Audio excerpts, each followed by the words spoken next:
मेडी, इसकी आज दूसरा दिन है आईपीओ का, जी हाँ। यहाँ पे क्या करना चाहिए, सब्सक्राइब करें या नहीं? दो चीज़ें हैं जिसको ध्यान से सुनिएगा, क्योंकि इस तरह की रिकमेंडेशन कम आती है मेरी तरफ से। पहला, सिर्फ हाई रिस्क लेने वाले इन्वेस्टर्स लॉन्ग टर्म के लिए अप्लाई करें। ओके। और जो लॉन्ग टर्म के लिए अप्लाई करने का व्यू है उनका, वो 2 से 3 साल का होना चाहिए। 2 से 3 साल का मतलब उससे कम का व्यू में आप अप्लाई न करें लॉन्ग टर्म के लिए। शॉर्ट टर्म में बन जाए लॉन्ग टर्म का मूड बनाकर तो अच्छी बात है, ना बने तो कोई दिक्कत नहीं। लेकिन या फिर दूसरा तरीका है कि लिस्टिंग के बाद भी आप इसे खरीद सकते हैं। वैसे पॉजिटिव्स ज़्यादा हैं।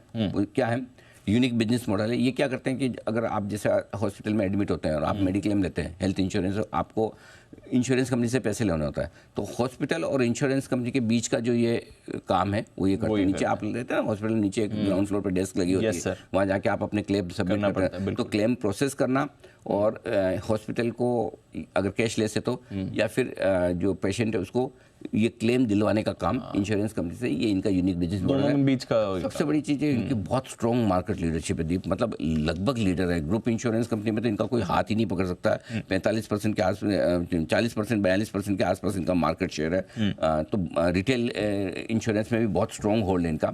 एसेट लाइट बिजनेस मॉडल है, कुछ खास खर्चा करने की जरूरत नहीं, टेबल कुर्सी कंप्यूटर के अलावा। Correct sir. कुछ जगह खरीदने की जरूरत नहीं, हॉस्पिटल में अपनी बना लेते हैं एकदम काउंटर। इनऑर्गेनिक ग्रोथ पर बड़ा फोकस है। 7 एक्विजिशन कंपनी दबा कर चुकी है। जो भी छोटी कंपनियां इस बिजनेस में लगता है ले लेते हैं बहुत, और इंटीग्रेट भी कर लेते हैं।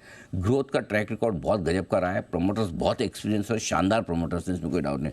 अब नेगेटिव साइड पे क्या, क्यों मैं इतना एग्रेसिवली आपको नहीं खरीदने की बोल रहा हूँ।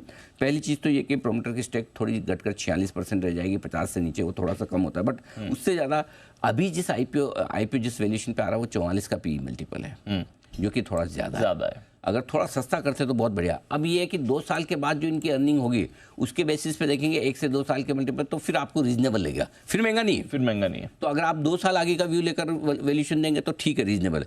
तो फिर ऐसी सिचुएशन में आपको व्यू 2 साल का रखना चाहिए। तो आप 2 साल के व्यू से पैसा लगा लीजिए, जल्दी बन जाए तो अच्छी बात है, नहीं तो कोई बात नहीं। और अगर आपको रिस्क कम लेनी है तो लिस्टिंग के बाद लगा लीजिए, आइदर वे। गॉट इट, ठीक है। तो सिर्फ हाई रिस्क का इन्वेस्टर्स पैसे लगाएं या फिर अगर आप